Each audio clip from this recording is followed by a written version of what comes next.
Thank you, Peter. General Wright, President of the Army Navy Club, and other officers of the club, thank you very much for being our partners again for this 13th annual presentation of the Andrew J. Goodpaster Award. It's been a long and wonderful relationship, which I hope continues for many, many years to come. Before I proceed further, I would like to say that we are honored here by the presence of General Goodpaster's daughter, Susan Goodpaster Sullivan, and her husband, Roger. Would you please stand?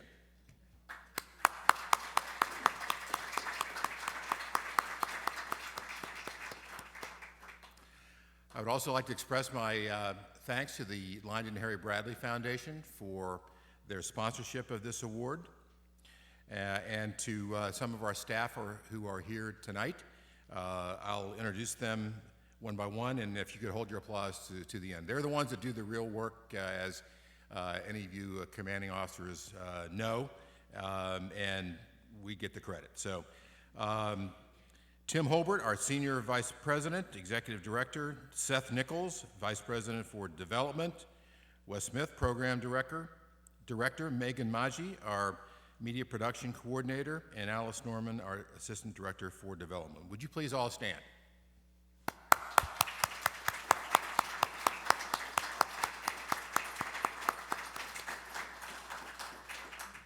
A few words about the American Veterans Center. Our mission is to honor our veterans and to preserve their legacy of service and sacrifice.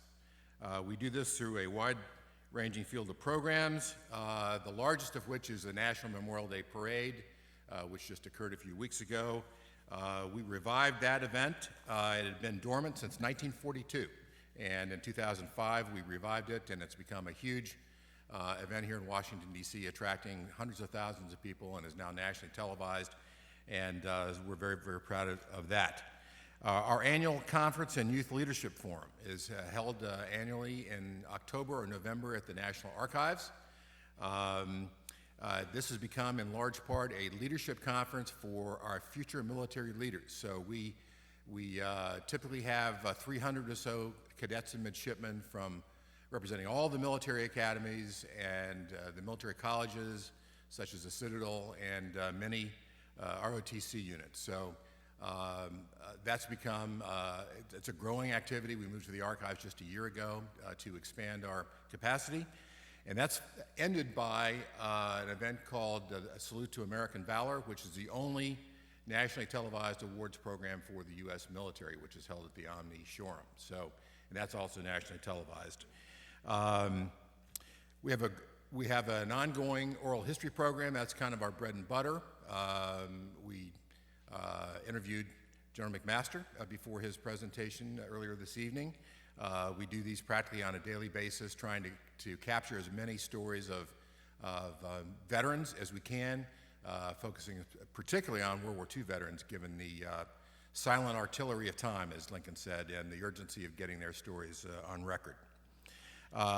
We have publications and produce documentaries.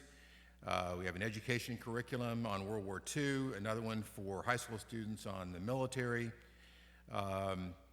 and in general, just try to do the best we can whenever we can to honor our veterans and to get the fact of their service and sacrifice out to a public that is increasingly disengaged from the military.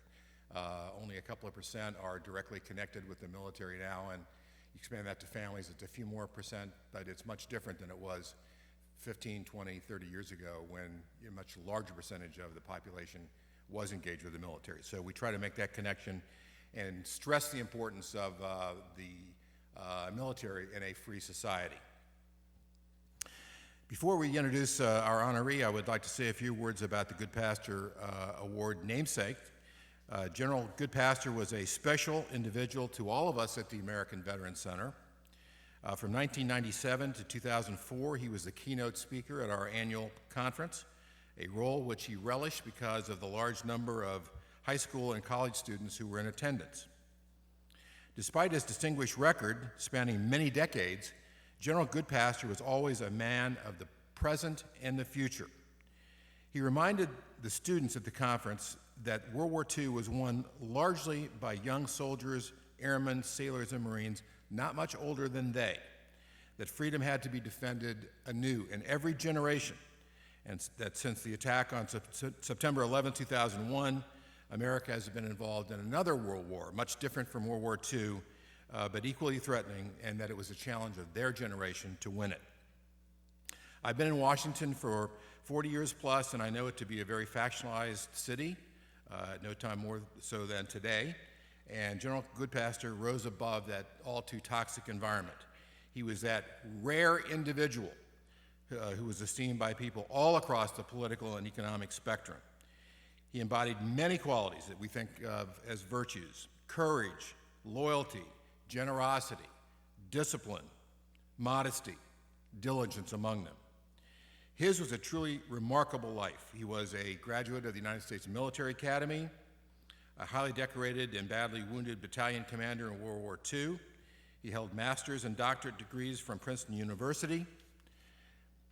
He served as staff secretary to President Eisenhower and also Supreme Allied Commander of NATO, deputy commander of U.S. forces in Vietnam, superintendent of the United States Military Academy. He was a recipient of 2 Purple Hearts and the Distinguished Service Cross, the nation's second highest award for valor, and the Medal of Freedom, the nation's highest civilian award. He was a member of boards and commissions too numerous to mention. Academic, scholar, author, loving husband, father and grandfather, soldier, scholar, patriot, family man, we will not soon see his like again.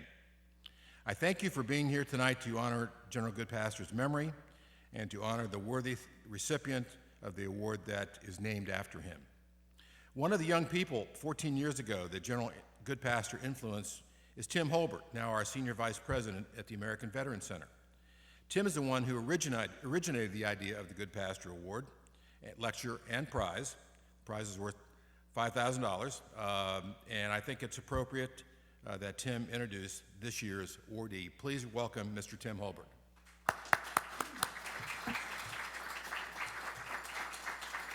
Thank you. Thank you, Jim.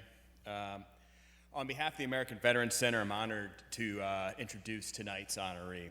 As Jim mentioned, I thought very highly of General Goodpaster in that brief time that I knew him several years back. And I've told this story a number of times over the years, but as a young guy in Washington, D.C., new to Washington, new to the military world, General Goodpaster was the first general of any kind that I met. And I was a little nervous the first time that I went to meet him over in his office here nearby. My mental image of a general, a decorated general, was George C. Scott as George Patton. And so I went in with a little bit of trepidation before meeting him. But of course, those of you who knew him know and can attest, General Goodpaster was not exactly George C. Scott Patton. Now, as Jim mentioned, when I was young, I was very young when I met General Goodpaster, but with the benefit of a number of years and some hindsight, and being not that young anymore, though not old, I could perhaps better articulate why I so admired General Goodpaster. He was commanding, yet he put you at ease. He had presence, but no pretension. He was obviously greatly accomplished, yet he showed humility. He was clearly a good and decent man who did not need to bluster to demonstrate authority. He was exactly what any of us should strive to be. Now, tonight's award was literally created for tonight's honoree. Shortly after we conceived of the Goodpaster Prize more than 10 years ago, I asked our mutual friend and the first recipient of the award, Bob Sorley, if he thought tonight's honoree would make for a good fit. I was already well aware of his biography, decorated with a Silver Star in the Gulf War, acclaimed for his service in Operation Iraqi Freedom, and author of one of the great works on Vietnam. He was already one of our military's great soldier scholars in the mold of General Goodpaster. And so a decade ago, when I asked Bob Sorley his opinion on our honoree tonight, he said, "Absolutely, but give him a few years. He still has some big things to come." Boy, did he ever. And as usual, Bob Sorley was right. Ladies and gentlemen, it's my distinct honor to introduce the recipient of this year's Andrew J. Goodpaster Prize, Lieutenant General H.R. McMaster.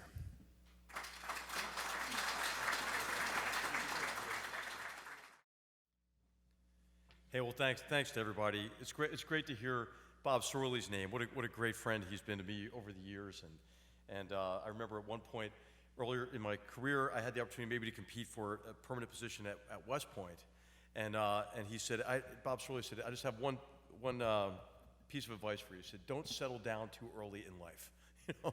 And obviously, that was before I had the great privilege of commanding a regiment and continuing to serve in the mainland army. And you're right, he always does give great advice. I don't know about my case in this award, but hey, my thanks Jim, thanks Tim. I mean, all of you who are affiliated with the American Veterans Center and this great club as well. I think the work that you're doing is more important than ever in connecting our soldiers, sailors, airmen, and Marines with those in whose name they fight and serve. And I think it's more important than ever because, as Jim said at the beginning, I think we are becoming disconnected. We risk being disconnected between our armed forces and our society. And in democracy, you know, that's not a good thing, because if your citizens are not familiar with the requirements of military service, if they don't understand the importance of, for example, preserving our warrior ethos, we could see, I think, a negative effect on our effectiveness and our ability to defend our nation. I want to say thanks to the Bradley Foundation as well for this great privilege of being with you, and especially to have met Roger Sullivan and Susan Goodpaster Sullivan today. I'll talk a little bit about General Goodpaster because I did have the great privilege of getting to know him a little bit over the years and admire him greatly and share Tim's and Jim's comments about him and as a tremendous scholar, a tremendous officer.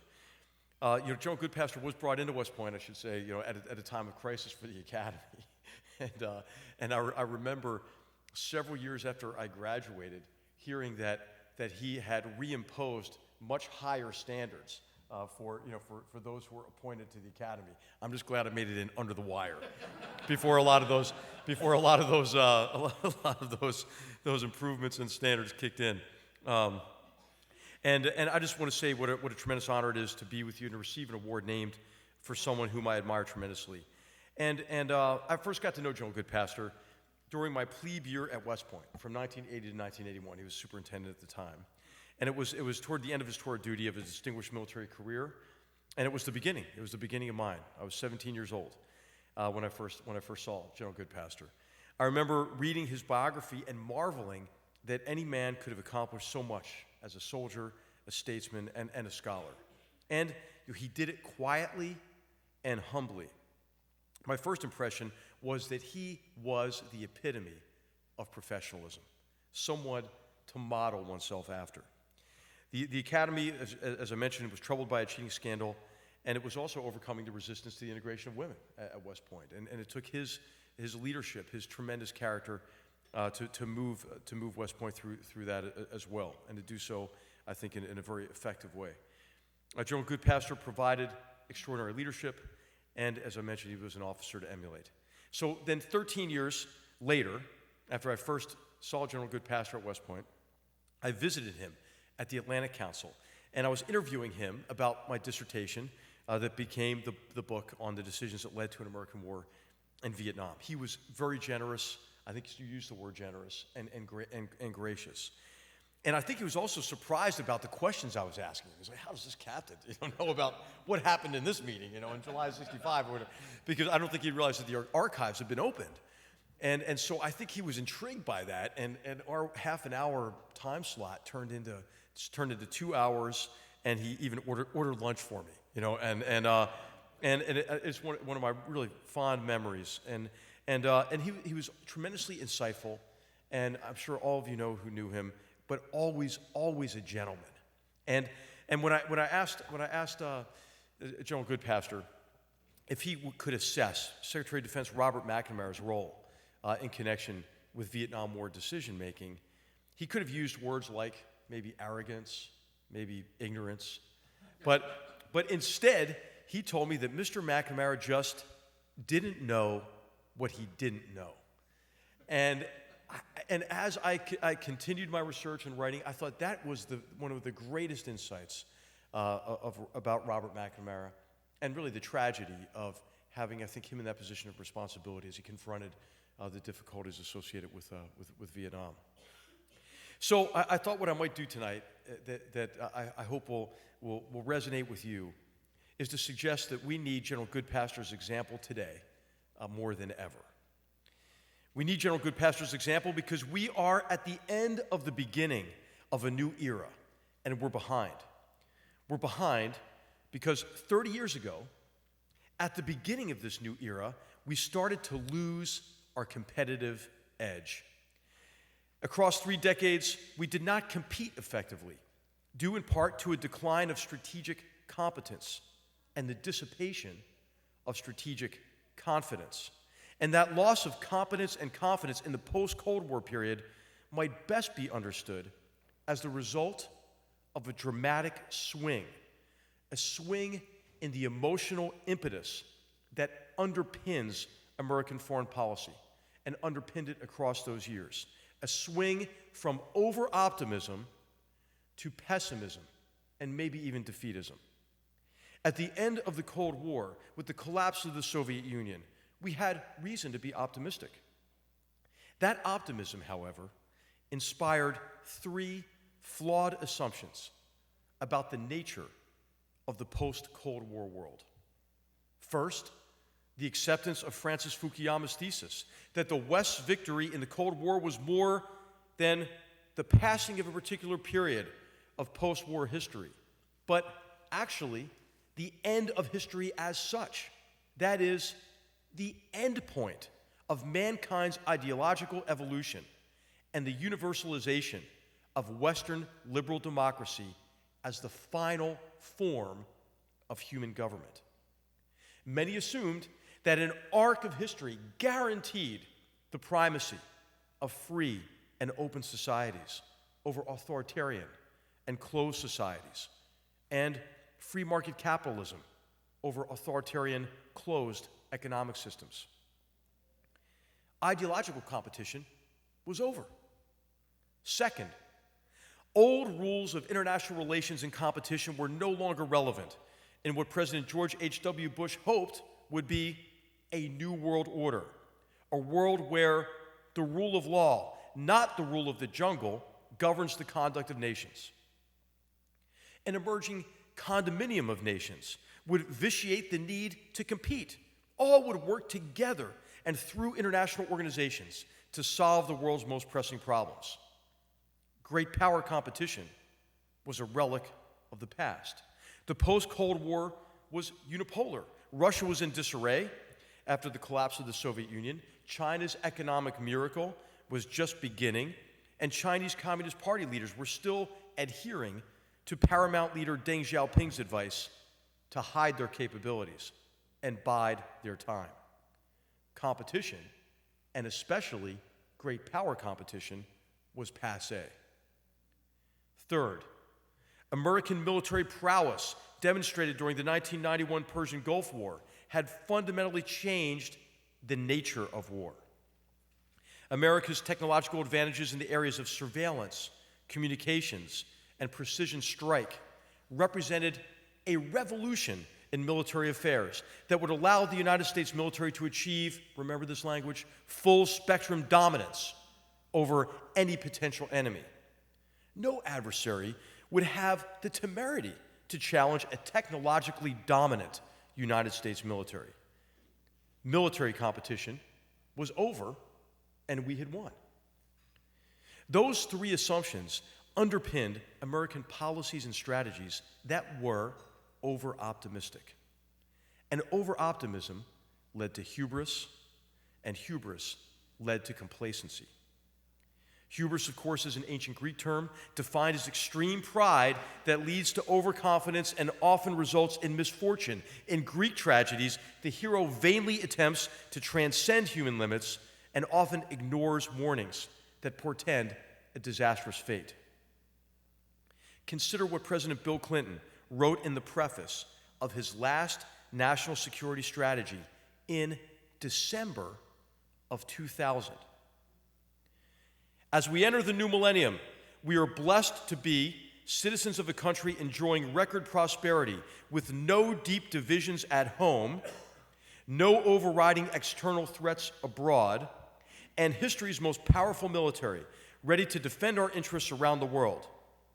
Americans of earlier eras may have hoped one day to live in a nation that could claim just one of these blessings. Probably few expected to experience them all. Fewer still, all at once. At the turn of the century, we had set ourselves up for a Greek tragedy. After the turn of the century, a series of shocks and disappointments shook American confidence. I'll mention four. First, the September 11th, 2001 al-Qaeda mass murder attack that took the lives of nearly 3,000 innocents and inflicted trillions of dollars of losses on the American economy. Second, the unanticipated length and difficulty of the wars in Iraq and Afghanistan, as well as the cost in blood and treasure. Third, Russia's aggressive action in the Balkans, such as in the Baltics, such as the 2007 denial of service attacks against Estonia and the invasion of Georgia in August of 2008. And fourth, the 2008 financial crisis.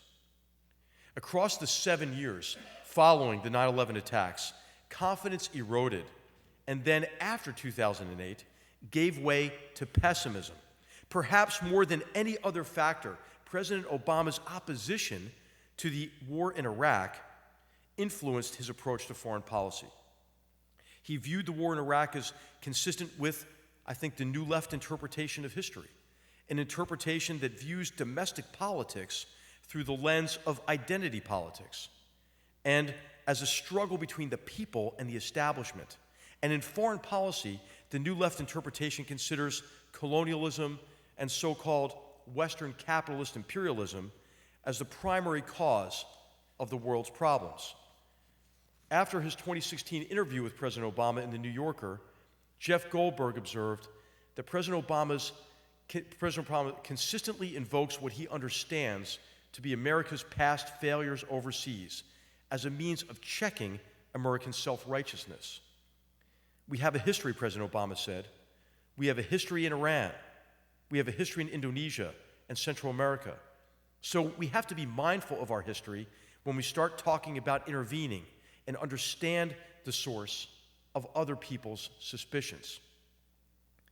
This pessimistic view of America's role in the world explains decisions such as the complete withdrawal of U.S. forces in Iraq, the announcement of the withdrawal of U.S. forces in Afghanistan, even as additional troops deployed there, the lack of any effort to craft a post-Gaddafi order in Libya, a strategy of strategic patience toward North Korea's nuclear and missile programs, and the unenforced red line in Syria after the Assad regime murdered over 1,400 innocents with illegal chemical weapons in April 2013.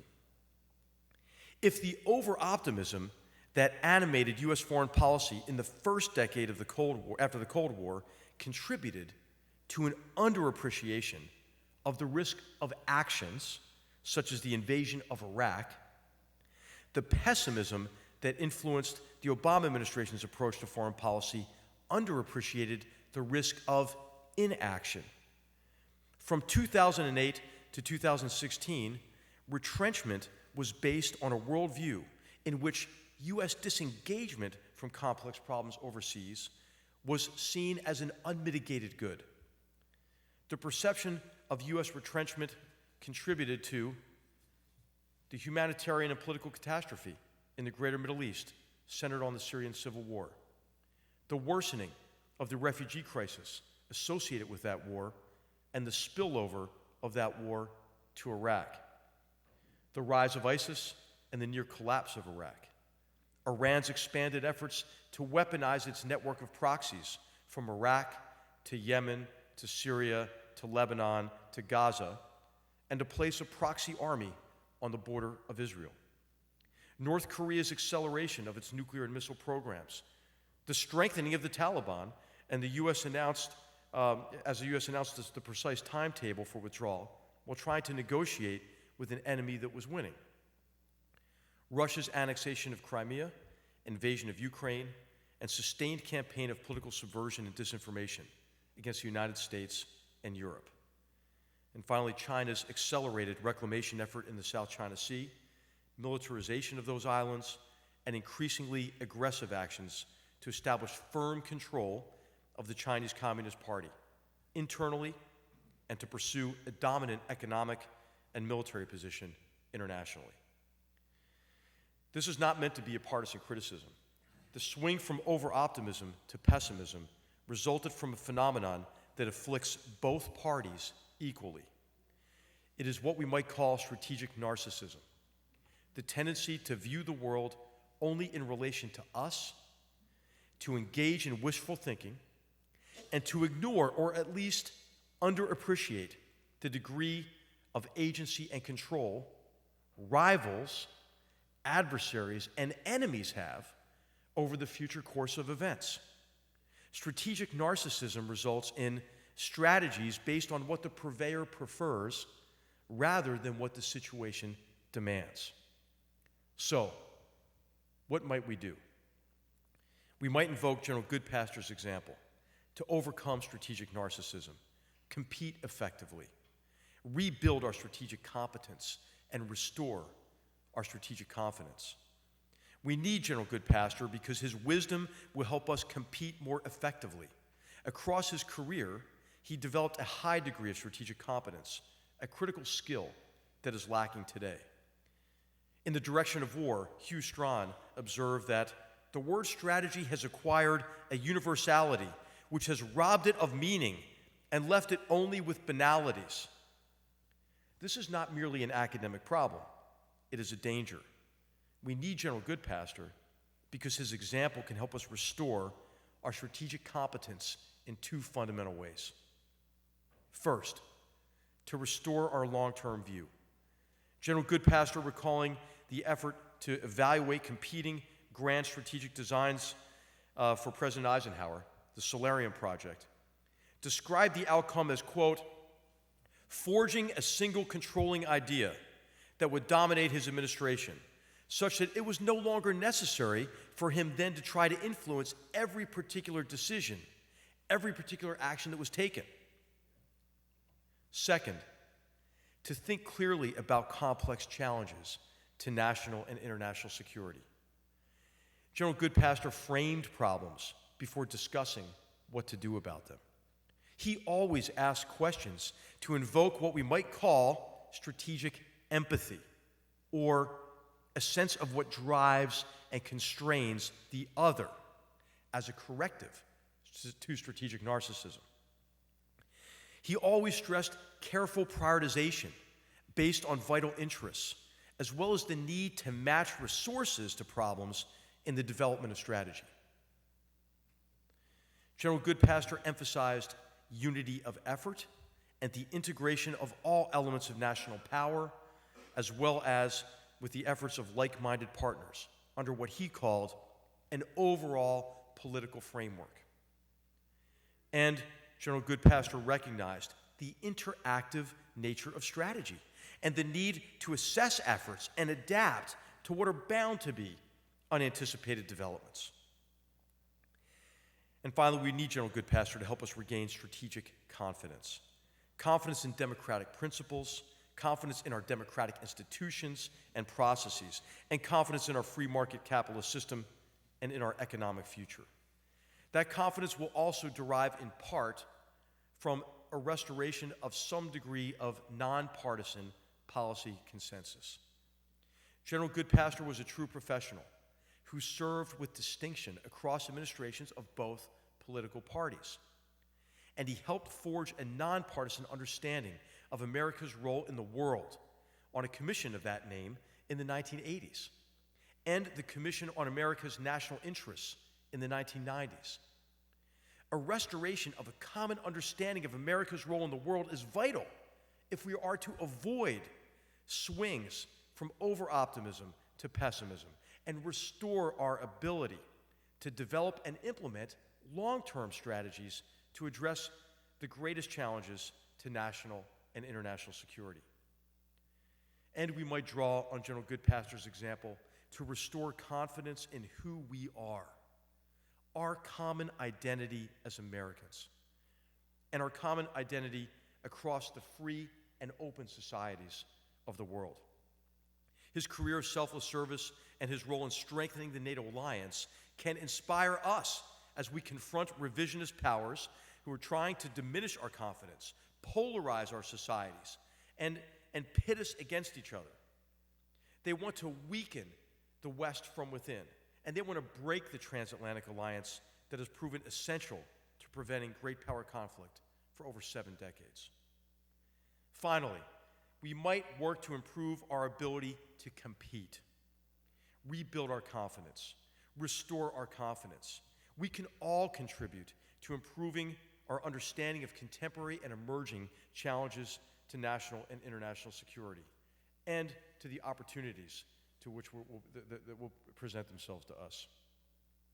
Let's make a resolution tonight to that every time we talk about issues that divide us, let's resolve to give at least equal time to what unites us, especially the principles that bind us together, such as our commitment to the individual liberties and freedoms that the veterans that this great organization honors fought to preserve.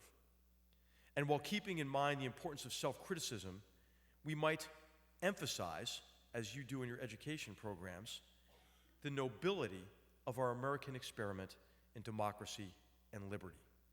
And we might remember, above all, the last of General Goodpaster's 7 principles of leadership. Underlying every principle must be personal and professional integrity.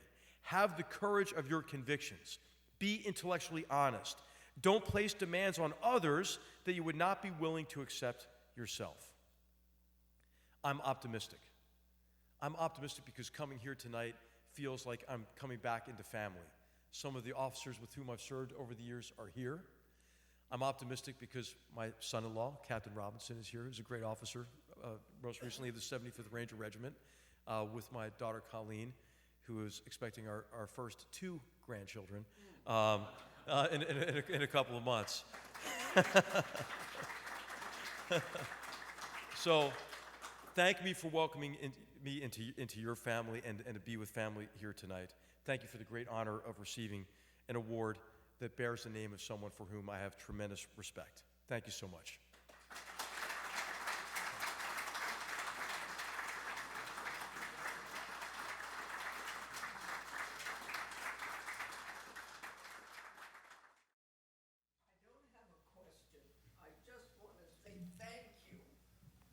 First awardee that I've heard that pulled together all that General G really worked hard to do. And he did it so humbly and with such good humor. Thank you. I want to say, I had to cut the speech way down because General Goodpaster, he accomplished so much. If you want to read something extremely insightful, read the dissertation he wrote for his Ph.D. at Princeton. And if you would think it was written today about artificial intelligence. It's really how to think, his thesis, his Ph.D. dissertation, is how to think about technology and national security. It's brilliant, you know. Good evening, sir. Quick question. Applying your theories of national security to our challenges with China, without giving parameters. I come from the cybersecurity world. So I don't want to limit it to cybersecurity, but looking at our challenges with China from a national security perspective, I think they are broad and wide. So please let us know what you think on this topic. Thank you. All right, so on this topic of strategic narcissism, I think that that really affected our approach to China over the years. Our policy on China was before, as everybody knows, before 1991, it was based on the Cold War and the need to contain Russia. And this was the approach of so-called triangular diplomacy that was pioneered by President Nixon and Henry Kissinger, with the idea that the United States would have a closer relationship both with China and with Russia than they had with each other.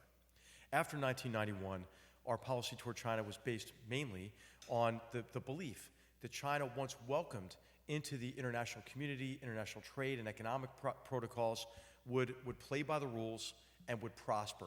And based on prospering, would liberalize their economy and move toward a free market economic system, and then that in turn would lead to a liberalization in their form of governance. Okay, hey, we know that didn't happen. Okay, and so what we see is a threat from the policies of the Chinese Communist Party, which I believe are designed to do what the party says it wants to do, was to ensure its exclusive grip, a tight grip on control internally to make China whole, which includes Hong Kong, Macau, Xinjiang, where there are 1.5 to 3 million people in concentration camps, by the way, and Taiwan. And then to take center stage, in the words of Xi Jinping, and achieve this vision of what the party calls national rejuvenation. Now, this is important because for the party to stay in power, it has to meet the rising expectations of the population. Those are financial expectations, which is why the emphasis is on the magic number of at least 6% growth a year, and to escape the middle income trap, which is part of that, because they're losing their competitive advantage in manufacturing and pricing associated with manufacturing. But it's also this using Chinese nationalism to bound the country together. And really, it's a Han-based ethnic nationalism to a certain extent as well. The reason the party's so nervous is, what other party in history killed 50 million of their own people, then killed millions more to stay in power, and is still in power, right? They ought to be maybe a little bit nervous on the 30th anniversary of Tiananmen Square. And so they are creating internally a surveillance police state that is well beyond what Orwell ever imagined in 1984. And externally, they're becoming aggressive to match this narrative of national greatness. After Maoism, what do you have, right? I mean, it's communism light. And to quote, Dr. Evil, right? That's the Diet Coke of communism, just 1 calorie, not communist enough. And so he has to replace that. I could have really done the voice and everything would have freaked you out probably. But so I think what we're going to see with China is increasingly aggressive posture, and then an associated tightening of controls internally. So what do we have to do? I mentioned we have to compete, and we're finally doing that. And I think we have to confront China's unfair trade and economic practices, and you see the administration doing that. They're using trade enforcement mechanisms, but they're doing a lot more than that. We're also addressing, I think, finally, the sustained campaign of industrial espionage that has been aimed at us, where, we have PLA scientists in our national labs. How crazy is that? Or in university labs that are funded by the Department of Energy and Department of Defense, so they can develop technologies to use against us to dominate sectors of the global economy in the future, but then use against us from a military perspective as well. And so part of what we have to do is just stop doing those kind of self-defeating things. But then also I think you've seen the indictments, for example, and the announcement against APT-10, which is a hacking organization within China, December 20th of last year, 16 countries simultaneously, unprecedented. And then I think to compete effectively, we have to have a combination of offensive and defensive. This has been talked about in the public, not confirmed, obviously, which it shouldn't be. David Sanger, I don't know where he gets his sources, but man, I think it's a threat to national security what he publishes. We now have authorities that allow us to recognize that you can't defend without an effective offense, right? And so I think we're waking up to this. I am optimistic about it because I think there is a corrective being administered we don't even see yet from the private private sector. You saw the article in the Wall Street Journal maybe yesterday or the day before about Apple reducing the vulnerability of their supply chain that's China-based and offshoring out of China. I think scores of international businesses are leaving China every day or at least every week, right? And I think that people are waking up to the One Belt, One Road initiative as well, which is an effort to create servile relationships and to foster corrupt governments so they can use that corruption and coerce those governments into adhering to the Chinese Communist Party's worldview and supporting their foreign policy. I think that there is an awakening about all of this. It has to be a multinational effort, but it's really happening, okay? And I'll just tell you quickly, this was in March of 2017. I convened a principal small group framing session on China. I read excerpts from previous administrations from China policies, and I just made the observation that we were about to effect the biggest shift in U.S. foreign policy since the end of the Cold War. And it's happening. And I think, I mentioned we have to have a bipartisan consensus. This is one area that there is tremendous bipartisan support. So I think it is a long-term shift in policy, and you're going to see this administration, future administrations curate the strategy and compete much more effectively with China. And I should say with the Chinese Communist Party, right? Because China is not monolithic, right? It's the 1 million people, of the vast population of China that is the problem. And the gentleman in the back, sorry, I'll try to be more succinct. Yeah. But it was China. I mean, the topic was China. Good evening, sir. My name is Rob Green. I would invite you to expand on the idea of strategic narcissism and talk about the role that senior military officers have played in that and what we can do in the future to help mitigate the effects of that. Thank you. Okay.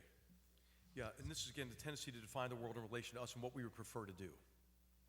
We have a history of, after we have a difficult experience, to just say, well, we're never going to do that again, right? So, I mean, after Vietnam, I mean, that was really what really dominated our military culture.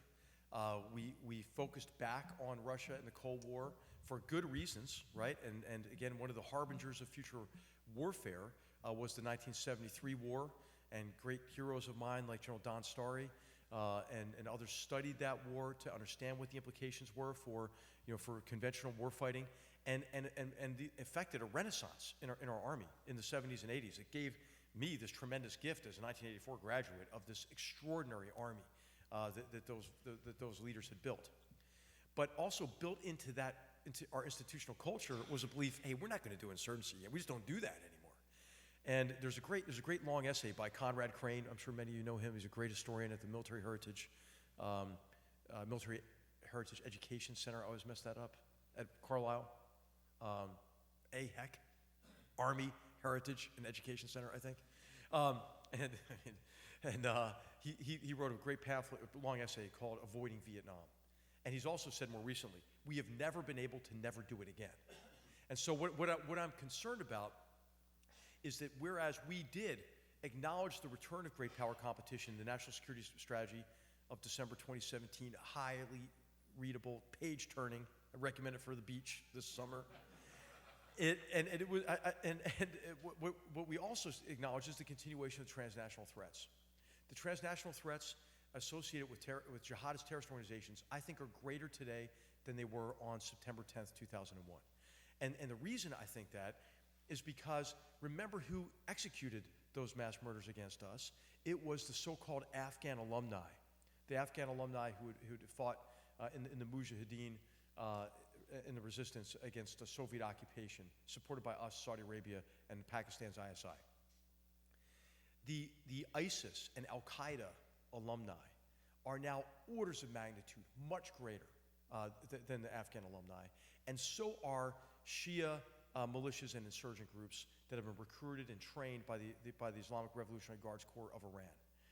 They are determined, I think, to at least develop the capabilities and commit mass murder against us as their principal tactic against the near enemies of the Arab states, the governments of the Arab states and Israel, and the far enemies, which is us and Europe. And if we, for example, disengage precipitously from Afghanistan, I think it's not theoretical what's going to happen. I mean, it actually already happened on September 11th. It actually already happened in multiple attempts to commit subsequent attacks. It happened in Europe multiple times, right? And across the greater Middle East, in Turkey, and in the Middle East broadly. So I think it will come as it shouldn't be a surprise what is at stake to us. And we have to be able to sustain those commitments and those competencies in our armed forces. I think what the problem was, oftentimes we debate, hey, should we have invaded Iraq? I think what we should debate is who the heck thought it would be easy, and why did they think it would be easy?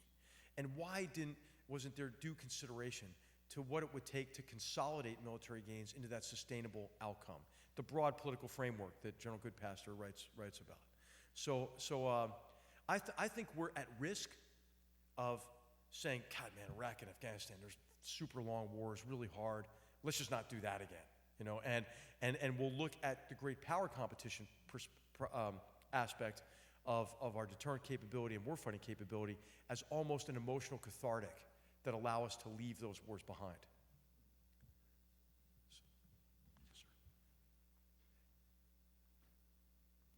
Sir, George Nicholson from the Global Special Operations Forces Foundation. Thanks for your presentation. Good to see you, George. My old boss, Admiral Bill McRaven, his new book is #4 in the New York Times bestseller list.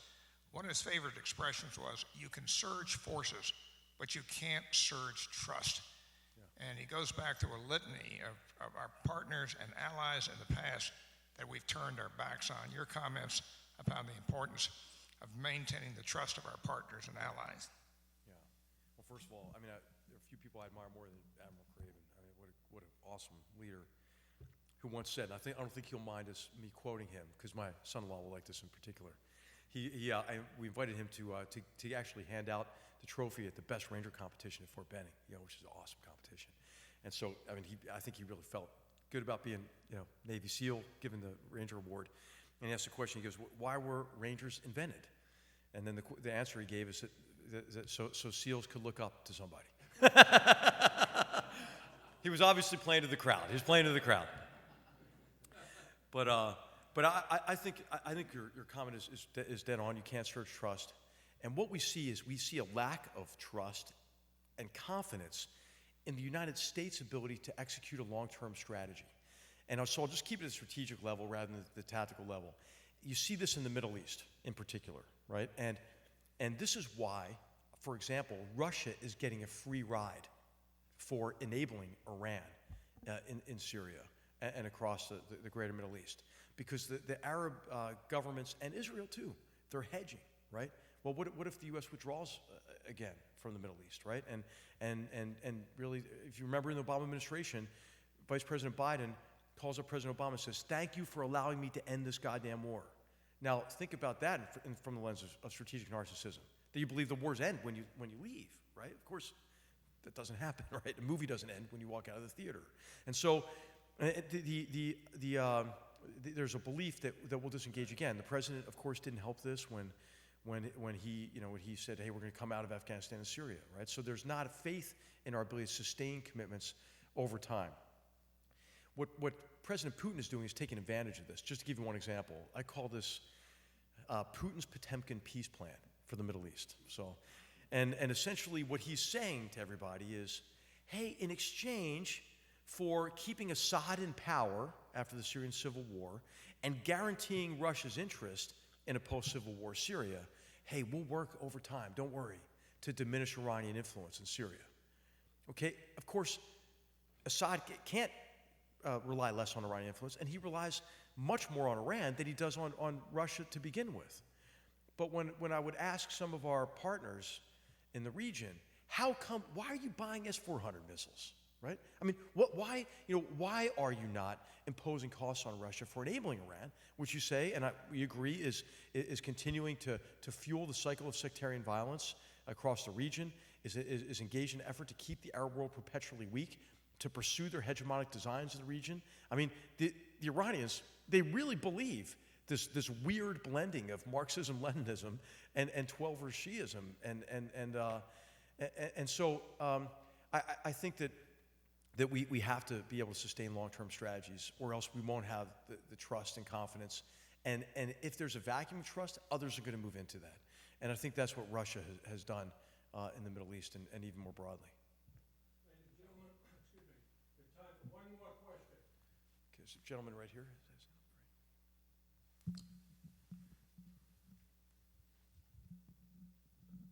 This is sort of a follow-up to what you were talking about in terms of a lack of confidence in America.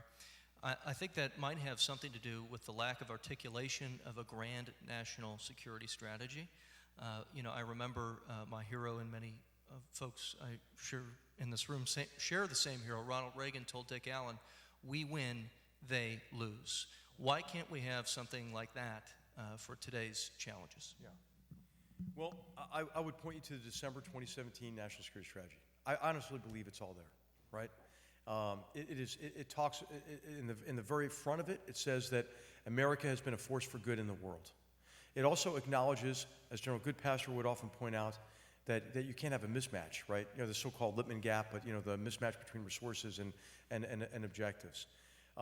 It recognizes that the world is competitive, right? I mean, if you contrast that national security strategy with previous ones, previous national security strategies were based, I would say in the last two maybe, September 11th was different. September 11th, the theme, which really talked about preemption and preventive war and so forth in response to 9/11. But it really was based on an aspirational view of the world.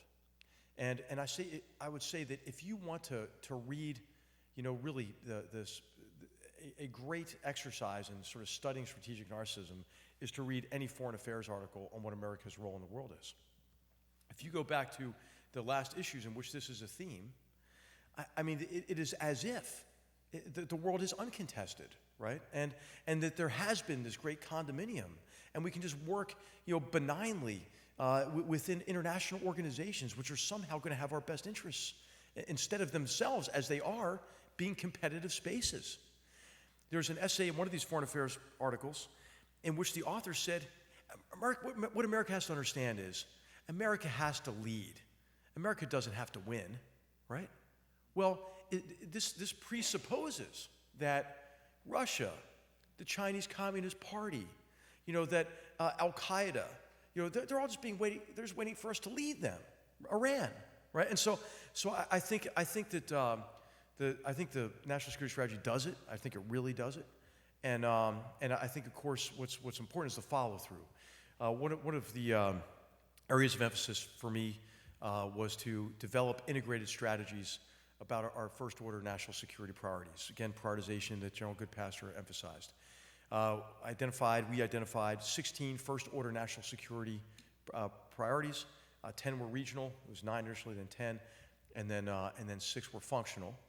And we developed no-kidding strategies that aimed for the unity of effort that General Goodpaster emphasized, to integrate efforts across all of our departments and agencies and efforts of like-minded partners to achieve what are clearly defined goals.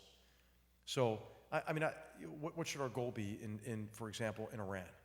Well, I think if you're going to establish an overarching goal, is you want a government in Iran that ceases its permanent hostility to the United States, Israel, and the West.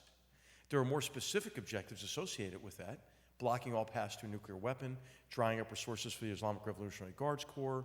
But we now, I think, have coherent strategies that are being curated. Now, I don't know what's happening now, but that was, you know, an effort to restore our strategic competence, right? To have a grand strategy that is, I think, contained in the national security strategy, but then to have more specific integrated strategies for more specific challenges. Thanks. Thank you. Thanks, everybody.